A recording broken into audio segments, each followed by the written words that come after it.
I'm Alex Hirsch, and I'm a real boy. Hi, I'm Alonso Ramirez Ramos, and I was the storyboard artist on this episode. Hi, I'm Matt Brawley, and I was actually the director of the episode. And also, I think the person who boarded this great scene. Yes, I tried to board the cold opens and the resolutions of many episodes. I didn't know when I wrote Mabel gets her braces stuck in a screen door how it would work, but you made it work. Absolutely. You made it happen. Actually, this was one of my favorite things to board on the show, actually, this cold open. Seeing this is our first look at Soos's kind of like normal life. Yeah, Yeah. absolutely. First time we see his house. We'd gotten a glimpse. Well, we'd seen his house in Gideon Rises, but I don't think we ever returned, and we never saw, what does he do? He plays video games. He's sweet to his abuelita. Does abuelita's hair. This is our second reference. Cousin Reggie, was literally invented for fight fighters. It was like, oh yeah, my cousin Reggie told me about a teen who got in a fight one time, and then we're just like, keep it. He's got a cousin Reggie now forever. But you got to figure out what cousin Reggie looks like. Yeah, and everyone in Soos's family looks like him. Dude, I feel the stakes, man. Abuelita being like, you need a girlfriend. I'm like, I need a girlfend. I love this joke. What was the joke? Like the with Grandpa. He's not there. He's not there. Yeah. I gotta give Mark Rizzo props. Mark Rizzo wrote this on this episode, and that's his joke, and it's a killer joke, one of the best in the episode. Love it. So Soos and the Real Girl came from a few things. Partially, this came from, we wanted to do a Soos episode. We feel like going into season 2, each one of these characters, if we can, we want to do an episode where we see a little bit more about who they are and what their lives are like. We also had such a good time working with Paul Robertson, killer pixel animator on Genius. Fight Fighters. It was so good. cool that I was always looking for another opportunity to do something like that. And Huge friend and fan of the show as well. huge, yes, contributed so much. And I think early on, this was something I had suggested, this idea, like, maybe Soos does a dating sim. Maybe we play on some of these weird... It's not the most known trope, the Japanese dating sim CD-ROM video game. Very specific. Like, anime is very mainstream, but that's kind of weird, which is kind of why we wanted to do it. This section... This is Emmy, man. This section storyboarded by one of our funniest artists that we ever worked with, Emmy Sierga. Old Goldie was. We needed a subplot. She designed this. It was so much even more horrifying than I imagined. I'm so satisfied. It's so good. And this is my scream. Is this Emmy's? Is this Emmy's first? I think this might have been her first board. Did a fantastic job. If not her either first or second board. And the sort of there was a lot of different pieces here. Kind of we liked this. We wanted to do a Soos episode. We wanted to learn a little bit about his home life. Maybe give him a romantic interest. And we really love this idea of going to Chuck E. Cheese and this idea of turning that into a horror thing. The crazy thing is, I remember being in the writer's room and saying like, whoa, evil possessed animatronics. I don't think I've ever seen that done before. And like, as we were writing this episode, a video game called Five Nights at Freddy's was like being created, which has become this huge like video game cultural phenomenon among certain circles, this horror game series. They've made like 10 of them now about possessed animatronics from TGI or from Chuck E. Cheese. But like, this was just a parallel thought. It was the same reference. Like, I always thought Showbiz Pizza creatures were terrifying, and I wanted to do It was an episode crazy of that. because the episode was conceived about a year before Five Nights at Freddy took off, and Yeah. so like the insinuation, like everybody was like, "Oh, this is an homage." We're like, "No, this is no." This is not an homage. We just had the same idea, at a different moment. There's so many great little visual gags in this opening. Soos with the out of order on his so stomach. good. Soos Yeah. hiding inside the ring of all the question marks. I remember I had done a pass of this scene where I wanted Soos's flirting to be... There's a few versions of Soos flirting that we didn't want him to come off as creepy. And so I changed it to, your face is good, I'm a Soos. Because I was like, we want it to be clear that he so has no idea what he's doing, that he's practically a malfunctioning robot. We want it to be sweet. We never want him to in any way come across as a creep or somebody who is, because awkward, bad flirting can be a terrible thing. And we want to make it clear that Soos is never the aggressor. He is more frightened of anyone than they are of him. This is a great gag there where she rags on Dipper. And Dipper goes, wait, he doesn't notice. wait, it. what? Yeah, that's Doesn't so quite notice. good. There's some funny Those are my favorite. background These are great signs in gags. here. I like. There's this a is- store called Overalls Are Cool Now, which always cracks me up. Meet cute. Wait, cute. no, that's like. later. Soos talking about how he's been in a pig's body. Yeah, that's amazing. Amazing. Which is just like it's clearly really bad advice Edgy on for purpose. Soos to talk about his experience being a pig. Like Soos is just our intention with all of this was just he's basically an alien trying to flirt. He says the worst possible thing with no bad intention. The Goldie tear. Right? Oh, the tear. Yeah, I love think that. it's oil. It's the tear's oil. Right. The oil. Oh no. So some episodes, there's always a main plot which you refer to as the A story, and some episodes there's a side plot which you call the B story. And this episode, we did not know what the B story was or how it worked. Oh no. Matt, That was designed by Matt. The Badger. Willie Yes. Badger. Matt, do you remember that that whole idea of Goldie saves him in the end? We didn't have that at the beginning. We had no idea. Absolutely not. I think Emmy suggested that. I think so. This whole Badger runner B story was I think it was done in board stage. I feel we all kind of added this late because we knew we needed a parallel scene. We knew what we wanted to set up that third act. We didn't quite know how we wanted it to work. This guy's crazy. Paul Scheer did a great job. Gary is insane. As Gary, the weird. I like that Stan is intimidated by this guy. That he's like, yeah, animatronics are a young man's game. Like that, Arrival for Stan is a more successful huckster, and no matter how dumb what he's doing is, as long as he's getting money from kids, he's better than Stan, and so Stan is really jealous. We get to see Reggie. Oh, he was Reggie. They're cute. Feel it, it's muscle. Oh no. Beebly Boops was the brand name. We tried to be consistent with our brand names. Candy was Nyum's brand candy. Pretty much every piece of electronics was Beebly Boops brand electronics. Oh, there's Fight Fighters. Dr. Punchhead. Oh, what's this? Romance Academy 7. And we tried to put references to the other games that we've seen so far in the series. Oh no, hiding in the background. That drawing is so You good. designed that, right, Matt? I did. Yeah. That guy? How do you feel about that design, Matt? I have mixed feelings. Also, the agents. We saw the agents The earlier agents in were the in the mall. mall, For what it's yeah. Oh worth. yeah, so Setting up. the secret agents are hidden in every single episode in the first half of the season. Sort of like in season 1, we were hiding Blendin. We wanted to give something for eagle-eyed viewers. Oh, I love this is joke so too. good. This is where we first start getting Paul's stuff, and I think who boarded this sequence? This That's is Sabrina. Emmy. I think- Wait. I think Emmy did this sequence. Oh, and yeah. then It's still Emmy. Yeah. Right, yeah. right. I love this joke. M3 done kind of hard playing. I'm a big fan of going to Little Tokyo, and I love Japanese culture, and I also love mistranslations of all kinds. We figured there'd be a couple mistranslations. We wanted to get. It seemed that the tropes of this are schoolgirls, cherry petals, and weird rewards for success. It seemed like the arc that we wanted to give Soos in this episode is sort of like Dipper's arc actually in Fight Fighters, which is somebody has a real world problem that they try to solve in the wrong way. Like Soos is not wrong to want to learn to become more confident, but he's wrong to think that talking to women is something that you can game out like a spreadsheet. Sure. And when he finds a comfortable place where it's like, oh, I don't need to talk to people, I can just live in this fantasy Yeah. world, like that's kind of a real problem. Absolutely. Right, and I this feel is like a real thing. And I feel like he had the solution all along. If he was just himself, it's Yeah. just kind of like Absolutely. he's going about it the wrong way, and kind of comes back to a place where he's himself. Yeah. and he's liked for being that. And, Well, because Soos is, and I think Wendy says at the beginning of the episode, she's like, "You're a nice guy, you're a funny dude. You got a pickup truck, you're all right." yeah, But so he'd wonderful. rather hide. See, Right. Soos here. But he's so Soos is. I mean, a lot of Soos is that he is. Every character in the show, in some way, kind of represents a comfort or discomfort with childhood, adulthood, Love this teenhood, joke. right? So like Soos is an adult who's basically still a child. Yes. And like this stuff that Dipper's going through, Soos is still going through this.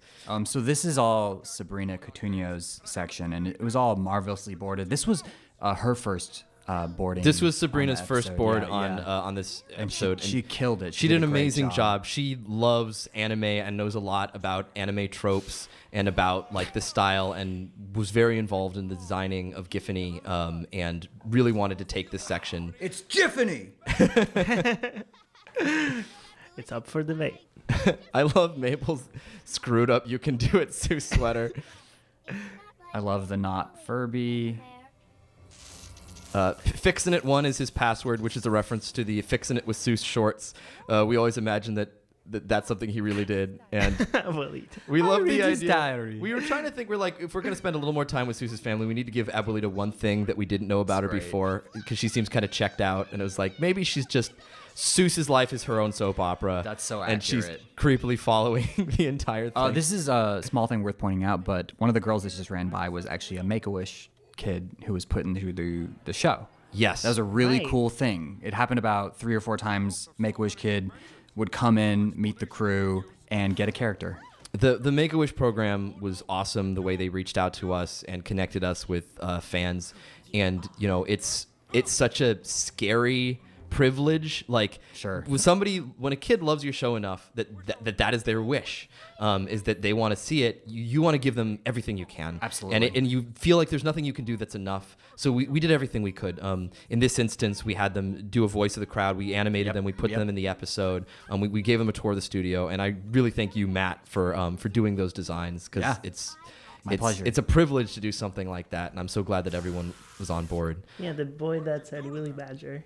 The other boy who said Willy He's Badger, I coming up love too. you, was another one of those This kids. is an incredible storytelling moment that Sabrina figured out. It's wonderful. really amazing. Look at that image.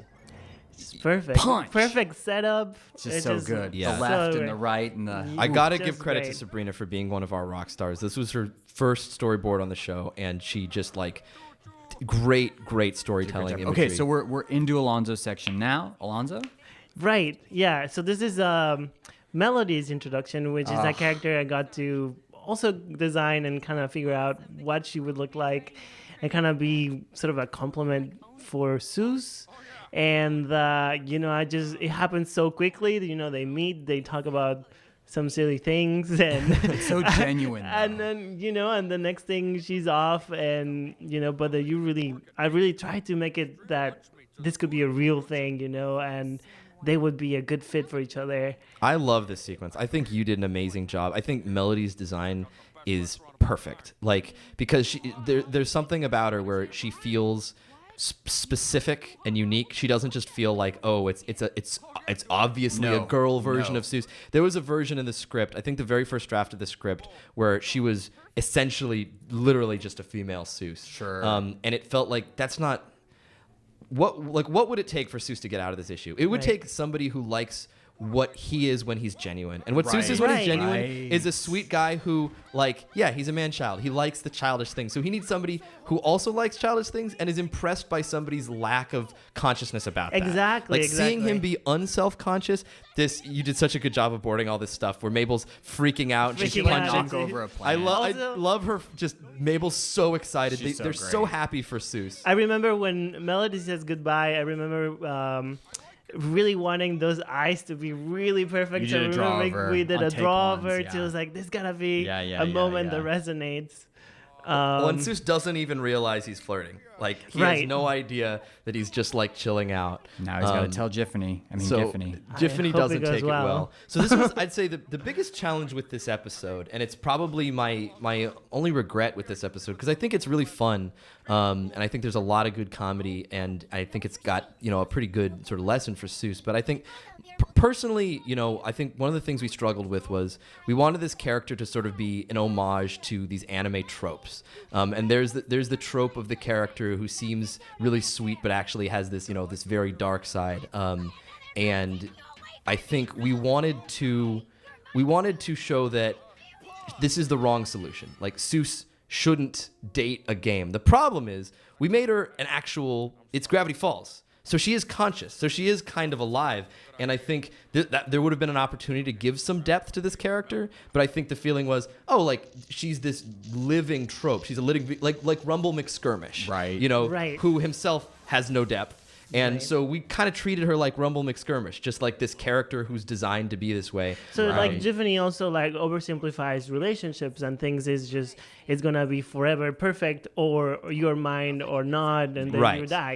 It's sort of like she goes to extremes and it's not a real person. So I think exactly. And that was our needed to learn to intention. be with a real person. But I think there was a missed opportunity there. And I think this episode kind of had a mixed reaction from some people because a lot of people loved it. But there was a number of people who felt that Giffany as a character, there was a reductiveness about her presentation. And looking back on that, I see it.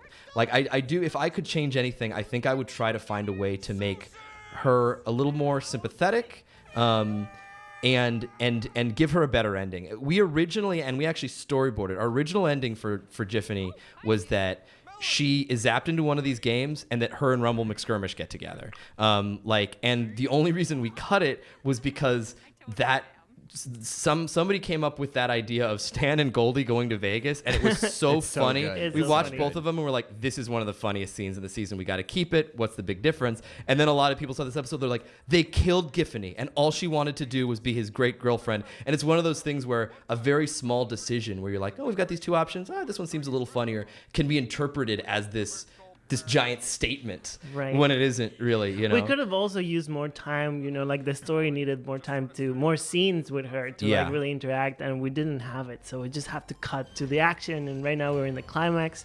So it just needed to resolve. Right. Well, and we thought, I think we in the writing, we said in that turn where she discovers that Soos has found someone else, we figured if she said something to him like, no one else will ever love you, she'll so clearly be a villain at that point, because she's supposed to be the spoken manifestation of Soos's fear. Soos's fear is exactly what she's saying, which is nobody else is actually going to like you. Only a video game could love you. So stay with what's comfortable. The feeling was, oh, well, that will be clear. So when this character who's the manifestation of that fear is extinguished, Soos is free. But people loved Giffany. Like, she was so well animated, so well storyboarded. The voice actress did a great job. She's adorable. Sometimes there's something that you don't predict, which is that if everyone's really bringing their A game, people fall in love with things that you don't expect them to fall in love with. Right. And also, I think it's implied heavily that she... ended a number of people. We tried to suggest that she murdered a bunch of people. Yes. That was the other day. We're trying to say, like, she tells Soos that no one will ever love him, and she killed a bunch of people. So when she gets defeated in the end, she kind of had it coming. She's a bit extreme. But people bond with characters if they see themselves in them. Sure, if they see a character who's heartbroken, they feel for that character, I do think if I could tweak anything in the writing, I would tweak that, but I wouldn't tweak anything in the execution, the storyboards. This sequence, and we love her as unbelievable crazy squirrel. Alonso, talk to me a little bit about storyboarding this. I do remember having like a Showbiz pizza growing up in Mexico, and I remember how weird it was. This is and so good. Awesome, and I definitely had the memories to kind of bring this sequence to life. This is magnificently boarded. Like I couldn't have imagined giving that to anybody other than Alonso. Oh no, the badger! You're about to get badgered. That's what he says, right? Who wants to get badgered? That face is so mad. It's so good. No, that's so funny. The designs of those creatures, Robert Ryan Corey, one of our designers, really amazing, particularly at especially grotesque creatures, did an awesome job. Love the specificity of the skee ball shooting at them. That was so cool. Right. So I loved that this is what happens when Soos goes on a date. This is a great shot. That's Yeah, I love the way that came out. There's so much where the visuals are telling the story. That's my perfect blue on that. Deep cut. So Soos has a hero moment here. His desire to shut out reality has now caused him to have to face a lot of reality. And how are you gonna get into the kitchen? He just like a penguin, like a penguin. The only way he knows how. I was like, can we do that? Like, a great solution. Amazing. The way the slight resistance on the hand going through that arcade machine is incredible. This was so real. This fight. Yeah, when we added the sound effects, it's like Stan is getting really beaten up. And here Goldie saves him. So I think this was Emmy's idea. The idea that Goldie, and it made the whole B story. It all suddenly works. It just all came together. Because for Stan, that's a metaphor for like, oh, this is whose joke was this? Matt and I, we kind of were figuring out. I'm gonna say it's your joke, Alonso, but I don't. That is your joke. This is definitely. This is my joke. I think the shoe joke was in the script. I think that might have been Mark's joke. Apologies, other writer, if I got it wrong. But I just love that it's so specific. I love that it ends in the kitchen. It's very specific. Pizza oven. We also this is again we really tried to make her as villainous as possible. So this idea that she's basically saying to him, there's not a single human alive that will care for you. Right. We thought this would make people turn against her, but no. They love a cute schoolgirl with pink hair, man. And it's okay, and that is okay too. You know, we like Yeah. her too. Well, as she's a villain. inherently tragic. The implication It's that the what tragedy. she's gonna do with that, it's like really terrifying. Yeah, she's gonna jack it Where's into that his going? stomach. I think in the first board of that, it was more like a needle or something. It was like, that's way too terrifying. Right, you made it a USB. It's gotta be a USB. This is all so well boarded, every detail, like the way that her mechanism on her works. Can't wait for the melt. Just dude. the bubbling of that is amazingly well done. Paul Robertson did I such did a a good lot of job of that bubbling. end. And at this point, a million anime fans screamed in horror. How could you kill her? She was cute and sad. Hey, she lives. That's true. Oh, and we do confirm in journal number 3 that the original ending of her with Rumble, in fact, has happened. That they are together now. Two one-dimensional video game characters designed just to fight and just to love, which are the two things relationships are comprised of: fighting and loving. So it'll be perfect. Perfect. This is she did such a good job of the voice on Melody. Jillian Bell. Jillian Yeah. Bell was one of the, I would say, out of all the people who came in to do voices, like the very first time she spoke the first line, it was like you just doubled the endearingness of this character. Jillian Bell, so funny. We so great really for her. tried to add little specificity to her. The idea that she has had awful dates before. Her thing with the itchy legs earlier, like she actually shaved her legs for this date because she actually likes Soos. The entire reason for that detail was to suggest she doesn't go on a lot of dates either, and so this is important to her. Absolutely. And you did this ending, right? Matt? I think, yes, I did the resolution. Alex, you sang this horrible song, didn't you? I mean, that's John DiMaggio singing this song. I did we loved the idea of Stan and Goldie going out on the town, and we recorded. Me and Jeff Rowe, one of our writers, just got into And the that's mic Sabrina's. and made up a bunch of fake lyrics. Beautiful and then vignettes by Sabrina. Beautiful vignettes by Sabrina. John DiMaggio came in and did an amazing job of a Lil Wayne-esque singer. 2 kings! What